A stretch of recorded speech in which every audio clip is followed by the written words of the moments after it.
Film maker नम्रता राव अपनी एक खास डॉक्यूमेंट्री एंग्री यंग मैन लेकर हाजिर हैं। एंग्री यंग मैन ओटीटी पर रिलीज हो चुकी है। खास बात यह है कि ये डॉक्यूमेंट्री सलीम खान और जावेद अख्तर के स्ट्रगल पर बनाई गई है। इसे नम्रता ने ही डायरेक्ट किया है और इस डॉक्यूमेंट्री का आइडिया उन्हें कहां से आया, ऐसे तमाम सवालों के जवाब जानने के लिए हमारे संवाददाता सुमित शुक्ला ने नम्रता राव से खास बातचीत की है। ये देखते हैं। नमस्कार, मैं हूं सुमित। एनडीटीवी में आपका बहुत बहुत स्वागत है। जैसा कि हम जानते हैं कि डॉक्यूमेंट्री एंग्री यंग मैन काफी समय से सुर्खियों में चल रही थी और ये डॉक्यूमेंट्री फाइनली दर्शकों के सामने ओटीटी प्लेटफॉर्म प्राइम वीडियो पर आ चुकी है। और इस डॉक्यूमेंट्री की मेकर नम्रता राव आज हमारे साथ में है और इस विषय को लेकर ये काफी कुछ हमारे साथ खुलासा करने वाली है। चलिए आपको उनसे मिलवाते हैं। नम्रता, हमसे जुड़ने के लिए बहुत बहुत धन्यवाद आपका। Thank you. थैंक जैसा कि हम जानते हैं कि सीरीज रिलीज हो चुकी है और इस सीरीज को काफी अच्छे रिव्यूज मिल रहे हैं। और ये सीरीज दो हस्तियां जावेद अख्तर और सलीम खान के बारे में दिखाया गया है। उनकी दोस्ती, उन्होंने साथ में काम किया है, फिर किसी कारण से वो अलग हो गए थे। पर आपके दिमाग में ये विचार कैसे आया कि इन हस्तियों को लेकर ही एक डॉक्यूमेंट्री बनाओ? इसके अलावा बॉलीवुड में और भी गॉसिप्स हमें सुनाई दी है, पर इनको लेकर ही क्यों? एक्चुअली ये आइडिया तो जोया अख्तर का था। मैं उनके साथ काम कर रही थी। लव स्टोरीज उन्होंने एक शॉर्ट फिल्म बनाई थी। तो मैंने वो एडिट की और तो हम खूब फिल्मों की बातें, इधर उधर की डॉक्यूमेंट्रीज, कैरेक्टर्स, ये सब बातें करते रहते थे। तो तब उन्होंने मुझे उनका ये आइडिया बताया कि वो ऐसी एक डॉक्यूमेंट्री बनाना चाहती हैं सलीम जावेद के ऊपर, और उसका नाम होगा एंग्री यंग मैन। तो मुझे बहुत अच्छा लगा आइडिया। और we continue talking about it. उसके बाद हमने मेड इन हेवन साथ में किया, घोस्ट स्टोरीज किया। तो हम बात करते रहते थे। लेकिन फाइनली दिसंबर 2020 में पैंडेमिक के दौरान उन्होंने मुझे फोन किया कि क्या तुम डायरेक्ट करना चाहोगी? So I was like yes. I was very happy. It was something जो मुझे मतलब बहुत ही दिलचस्पी थी। मुझे फिल्मों में दिलचस्पी है, बॉलीवुड मतलब 70s का सिनेमा, 80s सिनेमा, और डॉक्यूमेंट्रीज में भी दिलचस्पी थी। तो मुझे लगा कि बहुत ही अच्छी बात है। पर नम्रता, चलो जोया ने तो कहा बनाते हैं, पर आपको ये लगा कि यंगरी यंग यंग मेंस मतलब सलीम खान, जावेद अख्तर जी, ये राजी होंगे क्या नहीं? सलमान खान राजी होंगे क्या नहीं? अरबाज खान राजी होंगे क्या नहीं? ये थोड़ा विचार तो आया होगा। कैसे कन्वे किया आपने इन सबको? एक्चुअली उन लोगों को कन्विंस करने का काम तो जोया का था, मेरा नहीं था।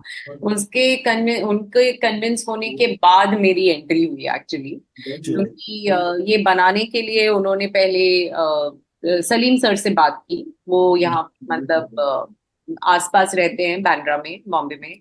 तो वो एक दूसरे से टकराते रहते हैं। तो उन्होंने वहां पर उनसे बात की। उसके बाद अलवीरा जो उनकी बेटी है, उनसे बात की।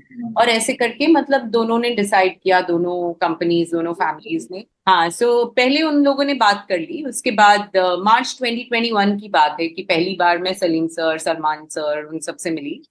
एंड मैं काफी टाइम से एक्चुअली एडिटर हूँ। एंड थोड़ी बहुत जान पहचान मेरी थी उन लोगों के साथ भी। तो they were okay, they were very happy to do it.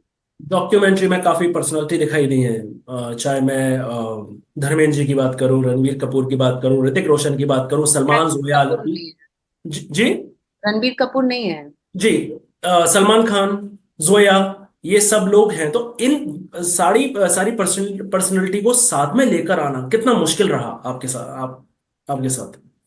मतलब आसान तो नहीं था। नहीं, कैसे, जब भी कैसे लेके आए साथ में? क्योंकि समय मिलना that's not an easy for every actor.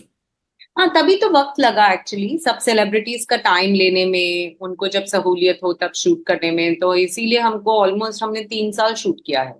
Ji. And इतना वक्त लग गया इन सब का वक्त लेने में, टाइम लेने में, और अच्छे से शूट करने के लिए।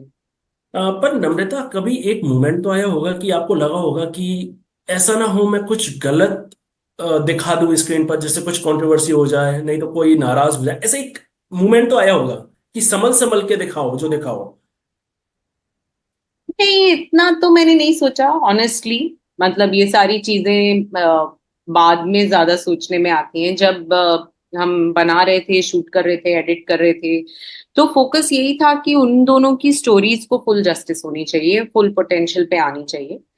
पर ऐसा मतलब ये इतना ज्यादा सेंसरशिप किया नहीं तब, मुझे नहीं लगता है।